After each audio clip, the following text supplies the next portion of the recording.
Hey everybody, my name is Gay Moore with More Travel to Do Vacations, and most of you know me by doing travel.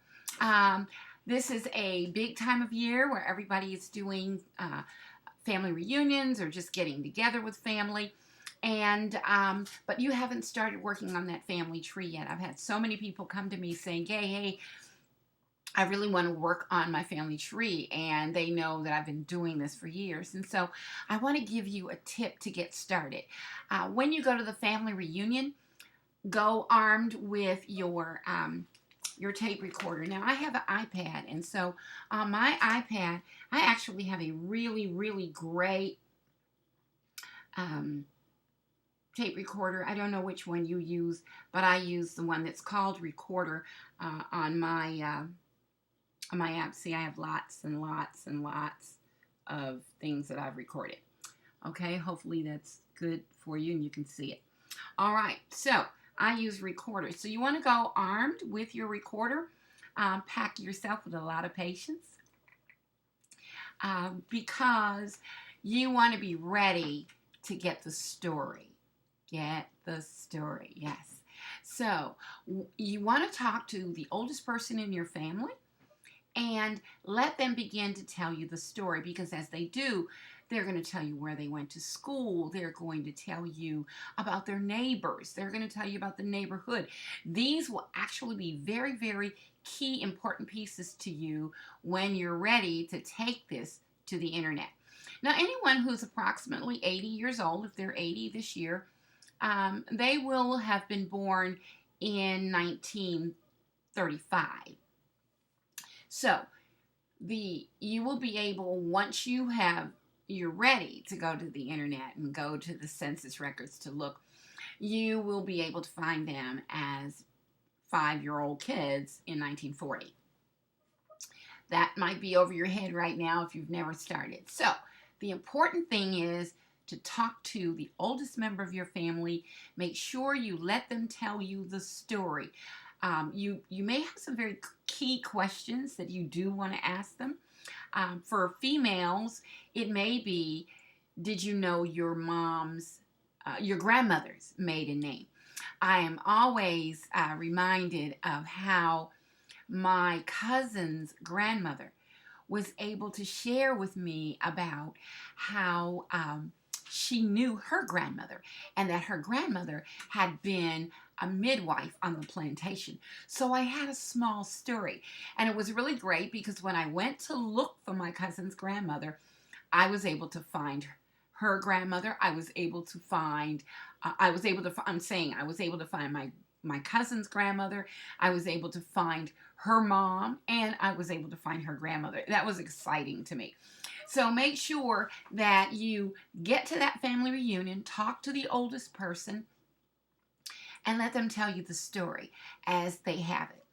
Also, kind of like the Gospels in the Bible, Matthew, Mark, Luke, and John, they may all, siblings may all have a very important event in their life, but one may remember it one way, another might remember it another way.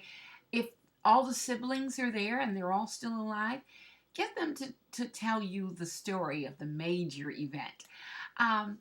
The next thing that I want to tell you in reference to getting the information is, yes, a lot of people say to me, Gay, you know what? The oldest person in my family is dealing with dementia.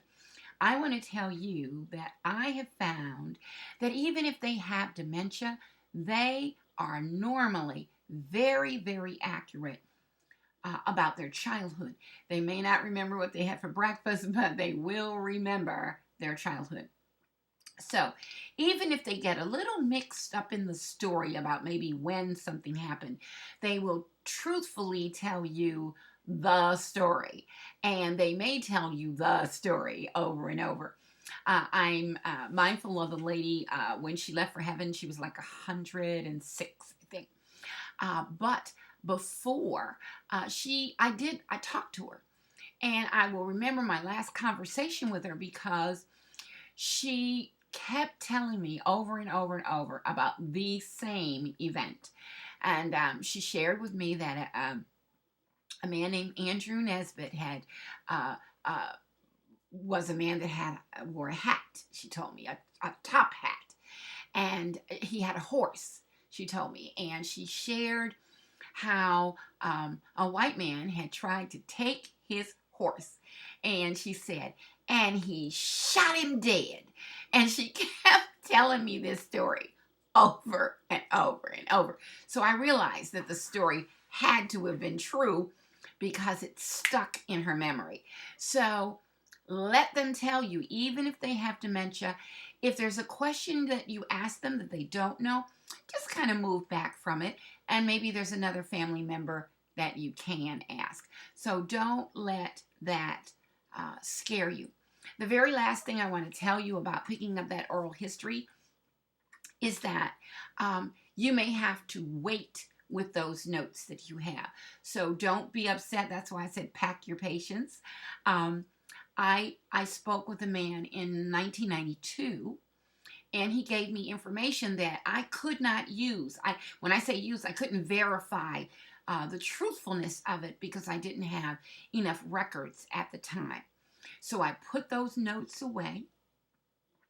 When the 1930 census came out, I pulled out my notebooks and I looked at the notes, and then I was able to compare my notes with the record, and I am happy to say he was spot on. He was absolutely correct. And by him giving me those informations that he gave me and me holding on to them, there had been a last name of a woman that I had been trying to get since 1992, that in, I want to tell you, I think it was 2012, maybe a little earlier than that. Maybe it could have been 2010. I was able to get that information by holding on to the notes that were in my notebook. And I was thrilled, people. Thrilled, thrilled, thrilled at all the story that I had written down. So, hopefully this is going to prepare you well for this year's upcoming family reunion. If there are any questions that you have that you are hoping that I can answer for you before you go to the reunion that might help you, that maybe I didn't mention here but you've thought of, I'm always on Facebook, and you can inbox me and I will be happy to help you. I've already got some people that have said, please, I want to start my tree. So hopefully this small video will be a great start. I'm going to be excited to hear what you find out just in your oral history alone. Alrighty, happy tracing. Bye.